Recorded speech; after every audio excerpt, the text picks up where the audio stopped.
Black and white photography. When it comes to landscape and seascape photography, black and white rocks. Why? Because when we remove some of the reality from the scene by removing the color, our pictures can, but not always, look more creative and more artistic. That's why a lot of fine art photographers love to work in black and white. When you are working in black and white, contrast becomes very important because we're not enamored with the color.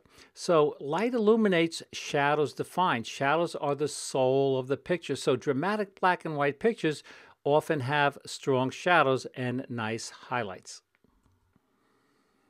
We get those beautiful shadows in the early morning and in the late afternoon. So when it comes to black and white landscape photography, you snooze, you lose. You have to get up early. You have to stay out late to capture those beautiful shadows.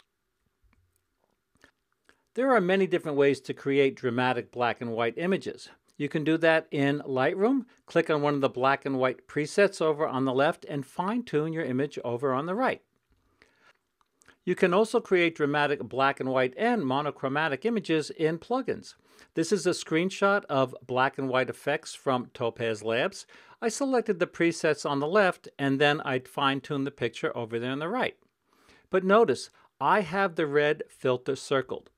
Same thing here. I have the red filter circled. This is a screenshot from Nick Silver Effects Pro.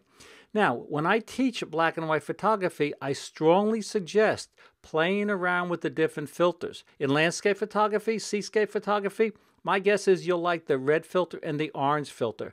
The blue filter, maybe not so much. But play around with those different filters to see how they affect the tones and the values and the contrast in the scene. You know, when I used to shoot black and white photography, and when Ansel Adams used to shoot black and white photography, we played around with filters. We experimented with filters to see how they would affect the image. So those filters are very, very important when it comes to black and white photography. This is one of my favorite black and white images from a trip I made up to Alaska. These are called grounded icebergs. Now, I like the color shot, but I thought the black and white shot had more drama. Notice how the shadows are pretty much blocked up in this scene. Notice, by the way, how everything in the scene is in focus, and we talked about that before, following that little formula. But anyway, the shadows are blocked up, and they're blocked up here. But I'm going to get back to that in just a minute. One of the cool things about black and white is this, that if you set out to shoot in black and white, after a while, and it does take a while, you will start to see in black and white.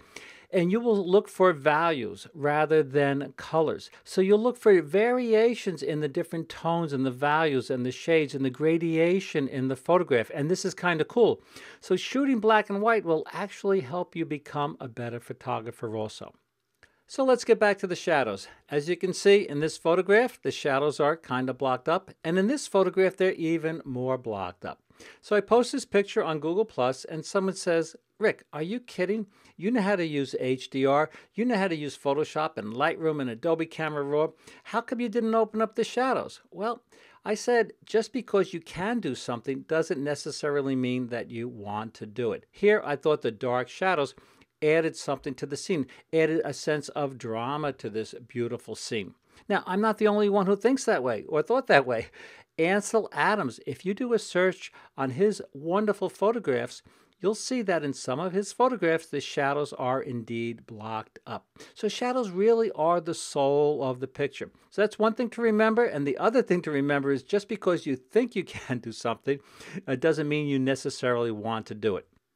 Another thing about black and white landscape photography, and actually all landscape photography in general, there are basically two types of pictures. One that shows the hand of man or the footprint of man as illustrated by the picture on the bottom, or a picture that does not show the hand of man as illustrated by the picture on the top left. So you want to ask yourself, what type of picture do I want to take? Do I want to take a picture that shows the hand of man, which would actually sell better on iStock because it's more of a lifestyle picture? Or do you want to create a fine art picture, a picture that does not show the hand of man? But no matter what type of black and white or color landscape photograph you want to make, remember this: light illuminates, shadows define. And indeed, shadows are the soul of the photograph.